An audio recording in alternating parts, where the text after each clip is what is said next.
Let's say, how is it possible? I think the answer I have for that is that many CEOs, leaders, would like their AI to be more effective.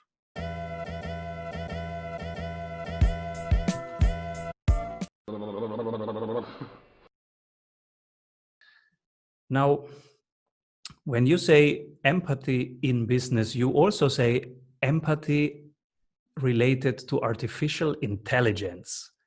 How is that possible? Good question, Simon.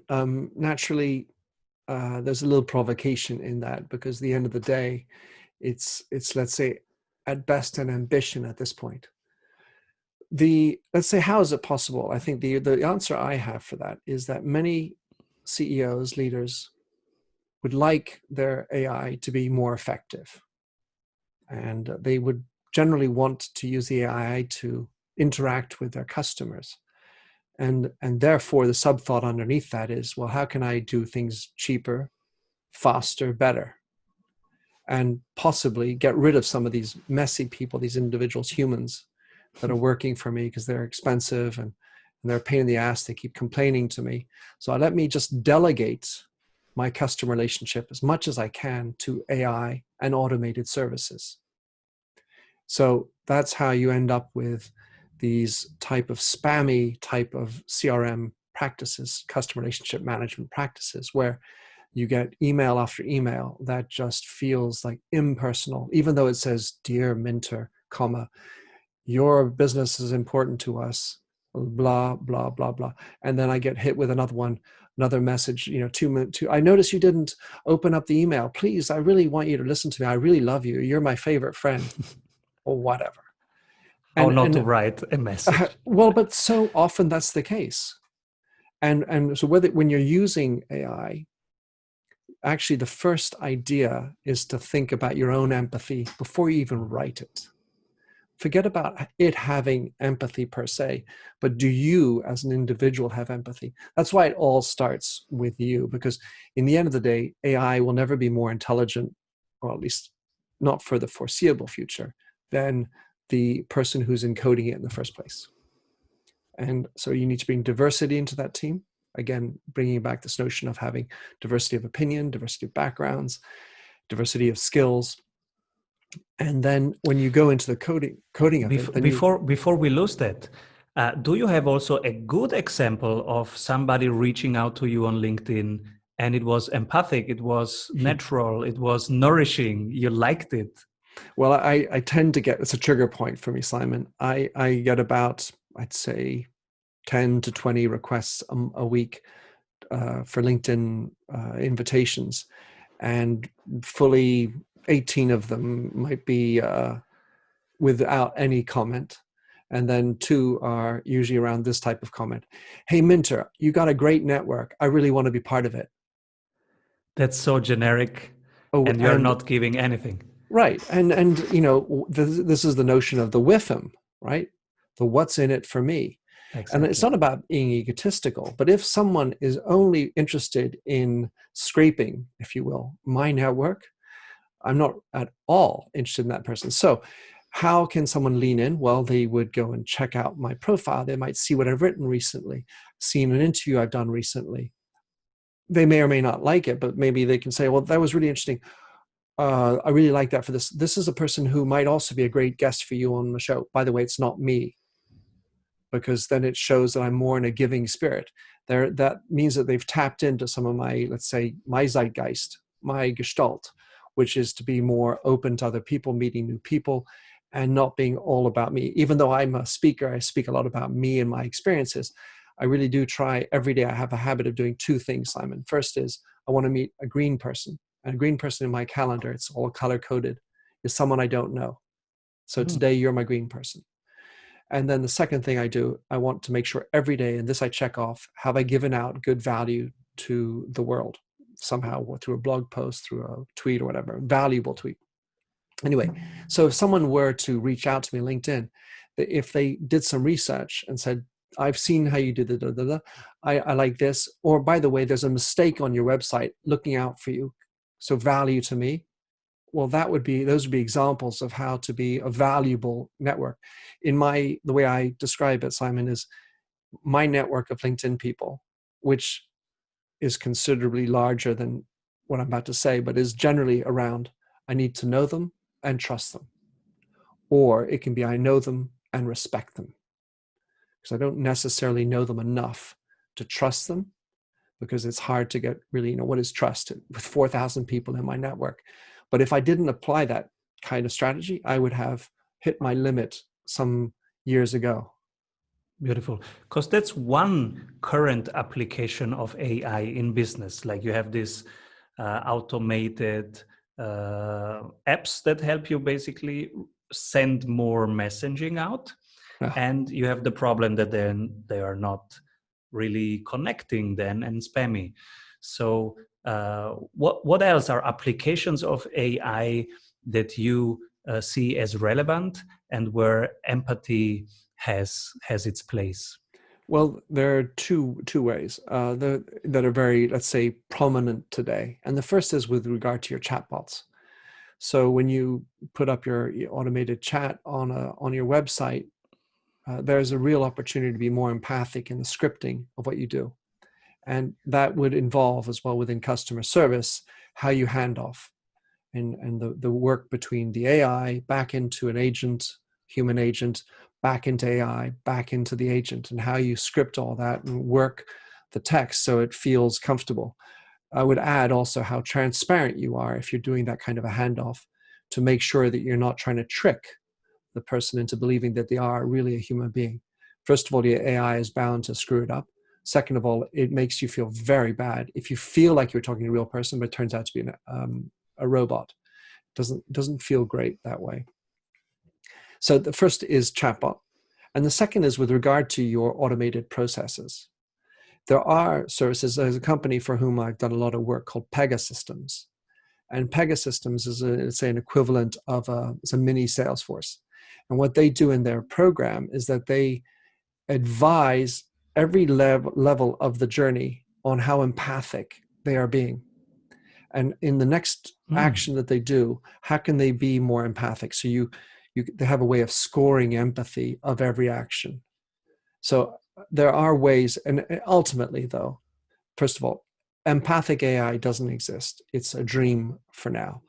What does exist is having preliminary AI that has more empathy.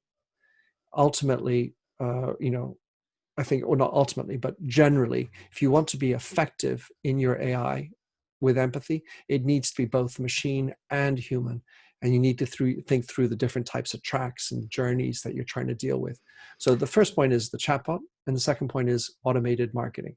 That's super interesting, because being empathic, being what we call in our program, that's the structural fit between the two communication parts.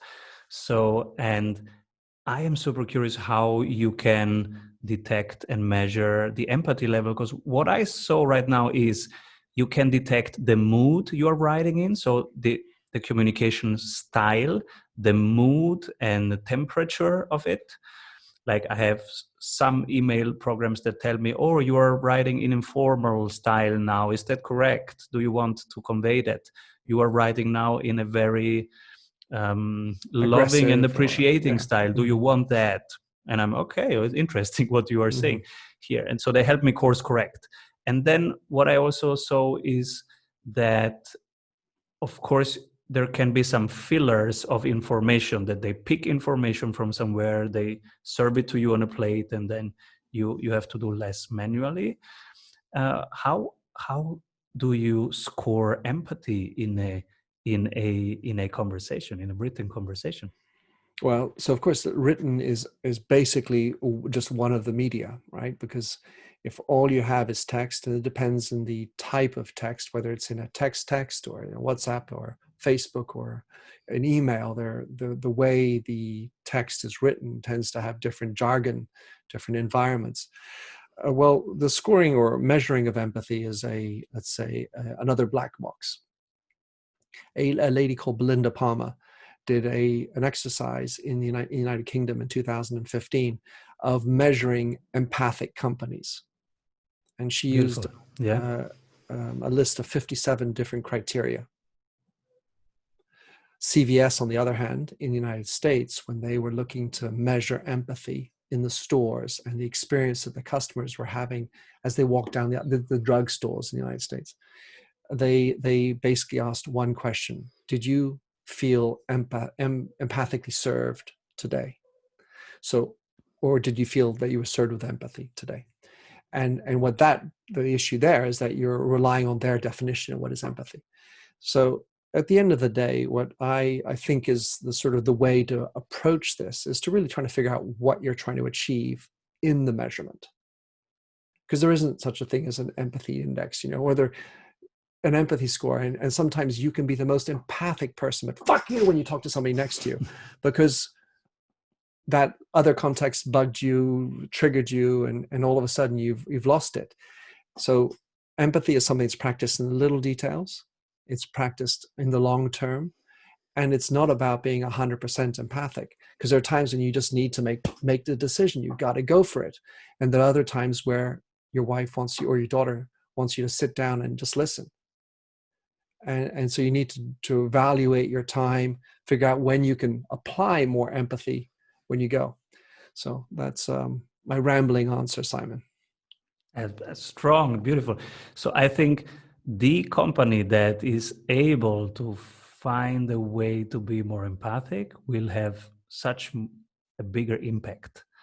Not only that, Simon, yeah. but so first of all, the idea of empathy in AI, which is the starting point of this, is that there can be much better AI, empathic AI. But before you want to go there, check in yourself, check in your team, check in your organizational empathy. Also, look closely at the programmers, because programmers are bereft of empathy as a unit, and they self-declare themselves that way. So when you are looking at the team that's actually going to do the coding, you need to think very clearly about the type of dynamics and chemistry that's within there, because they're the ones that are going to type out that code, **31292911111, and that becomes empathy. So, and I would say ultimately, try to be who you are when you're trying to impress this empathy going outwards. So at this point with the AI, generally, we're talking about dealing with the external stakeholders as opposed to within, where you're looking at dealing with your employees. And by the way, there are opportunities for that too, empathy within your teams. And just a quick point, one of the things that I've seen, I deal with podcasting a lot, and as you know, and one of the things that I've seen happening more and more are actually internal podcasts. So when you're a CEO and you want to expand the message out to a number of people in your organization, why not do an audio recording rather than a visual? Because the video takes time. You got to put the blue screen, green screen, and think about what you're going to say, look good, shave, makeup, whatever. And then just do an audio, because the audio has a chance of being more real. You can hear it. It's very intimate when you listen to the ears, as you know, and just use it as an occasional communication tool within your company. Should the CEO do it? Should everybody do it? What's your take? Should you outsource the production of it? The production of broadcasting an internal podcast. Oh, well, so that's sort of like outsourcing your customer service question, or using an external agency to manage your brand. So the answer is nuanced. There is no one answer for everybody, because if your voice is scratchy, horrible, and really miserable to listen to, then I would not suggest you do the podcast. Having good voice in people's ears, that counts. If you hear the nervousness in your voice, not a good idea. Work on I am yourself thinking first. of big podcasters like John Lee Dumas, who don't have the perfect voice, or my hero Bob Dylan, his Bobness. With his voice, everybody was like, "What's this?" You remember? Thank you, man. The daddy. Yeah, the times they are changing. Yep. So I would even give that a chance. It's true. It's authentic. Well, that's true, and yet the reality is that people, it depends who your team is. And if your content is fantastic, people are prepared to overlook it. Jordan Peterson is a perfect case. Yes. Dr. Jordan Peterson, he has a rather high-pitched voice, not the most attractive of voices in an absolute scale, but For years, he had no suit on. He bought his first suit because people said, "Hey, please, Mr. Professor, now you are famous. Can you have a suit?" yeah, It looked the was part. wonderful. But he's very authentic, and he's a great gift to the gab.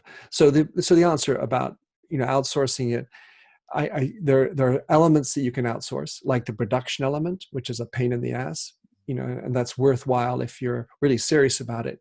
Getting someone to help you make sure that the quality of your microphone, the setup like you have, is worthwhile. And then thinking about the delivery of it. If it's just for internal, it's rather simple, but you might want to also use it more transparently. And one of the things I think of the future is this notion of transparency. And if you do a podcast recording, the reality is there's very quickly, easily sent out to the press if you have a disgruntled employee. So be more cognizant and think about the coherence and congruency of your messaging. Even if you think it's internal, would your customers like that? In the old days, you could go to your shareholders and say, "Oh, well, listen, shareholders, we've had a great year. We've had 16% growth, and we've cut 6.5 or 1,000 heads, staff, and so we've reduced our head count." This is how farmers talk about their cows, kind of thing, and they would say that to shareholders, and their stock price would go up. In the old days, the employees didn't really hear about that. Now everything's out. So whether it's internal communications, you can get cyber hacked, by the way, or have a disgruntled employee, or a little USB key that gets left behind. So things that you say and do inside, you need to be coherent and congruent with who you are in all your messaging. Absolutely. I'm also thinking if somebody now is prone to start their own podcast, what you are an experienced podcasters. I have done some episodes. What can we give them, which is really helpful just to start? Because I was thinking when I was given advice that was so complicated and so expensive, and what I've learned over the last 2.5, 3 years is that you can start really simple, really cheap. My lessons were you just need a kind of micro, whatever it is, but a micro is good. And the light, yes, you need some light in front so that people can see you if you have video. But then I think that's it. You need some absorption, which can be just a rug or some form of texture. You need absorption, and you need maybe a little bit of diffusion, which can be some elements like real diffusers like you have here, but that's not needed. It can be enough just to have a couple pieces of furniture. So a small room is a great room, and even professional speakers, they do some recording in the bathroom, in the toilet, in very small rooms. Seth Godin has a kind of a shower where he's in. When I had him on my podcast, I got to see him in his all the beauty of his bathroom. You did? Yeah. Well, then you are the only one. Tell us. Nobody ever did. No, he's very good. Yeah. Well, I've known him for a few years, so we good friends. But absolutely. So let me say that I would even go simpler. The first word I would say is just do it. Launch yourself, because basically, other than your mother, no one's going to listen to you. Is in the first, as you're doing podcasts, let's say the traditional external facing podcast. I'm not talking about the internal audio recordings for your staff. That's another ballgame.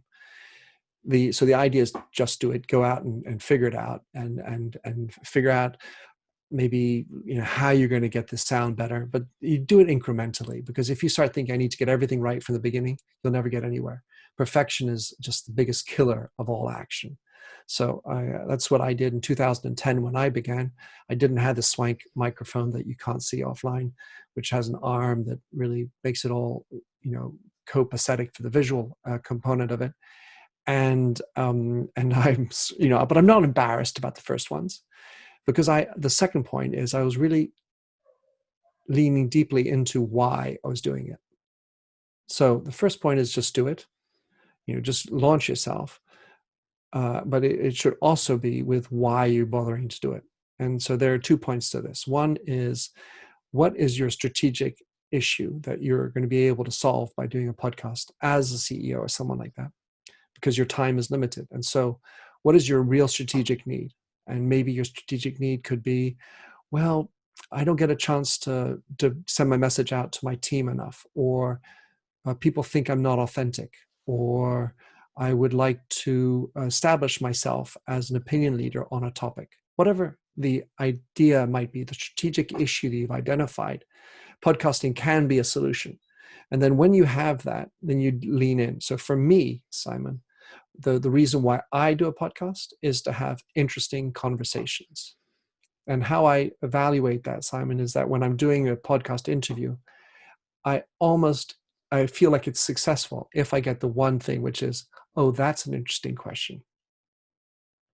If the interviewee is being challenged or feels that it's a novel way of thinking, I feel like I've made at least the day of the interviewee. I've had them connect some other dots in their brain. Then for me, I've done 500 episodes and I've had a chance to meet 500 really fascinating people. There's nothing more interesting as we're doing right now. This ability to get into somebody in an audio environment where you're being recorded live. There's a tension there, and a sort of an invitation to go into the more intimate, personal element of the other person. And that discovery is something that I relish and gives back energy to me. So I have the green meeting that I mentioned before. I have the notion of giving away value every day. And the podcast is about meeting exceptional people. So and then recording that for the world to listen to. Sorry. This is powerful. So how do you reach out to people? Who do you contact? Because it's green people, No, not people you always. don't know, or do you select by, because this is part of your core? Sure. So the way I've operated over these 10 years, first of all, I'm 55 years old. I've been around the block. I've had chances of working in many different countries.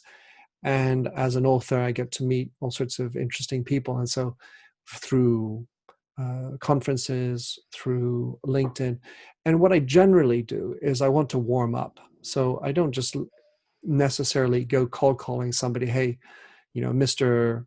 Branson, who I've not had, by the way, but I've met him a few times. But I wouldn't just go up to him, hey, listen, I'll have you on my podcast. Why on earth would he want to come on to Minter's podcast? I'm nobody famous, so I'll circle around, figure out a little bit about who they are, what's interesting to them, and how can doing a podcast be of relevance to them. So, for example, if an author has just finished another book, hey, I just saw John, you just finished another book. Why not I get you on my podcast? Then that is an easy answer. With regard to going further and people I don't know, well, I'll work them up. I might try to make sure, well, getting the contact, by the way, getting them to open your email, well, that's a whole other gig if they don't know you. So I don't want this to be a painful experience for me. I want to make sure that they're happy to be doing it. It's not like, oh, fuck, I have to do this thing for Minter. And it's with empathy and not with a stalking flair, because that's a very fine line to walk.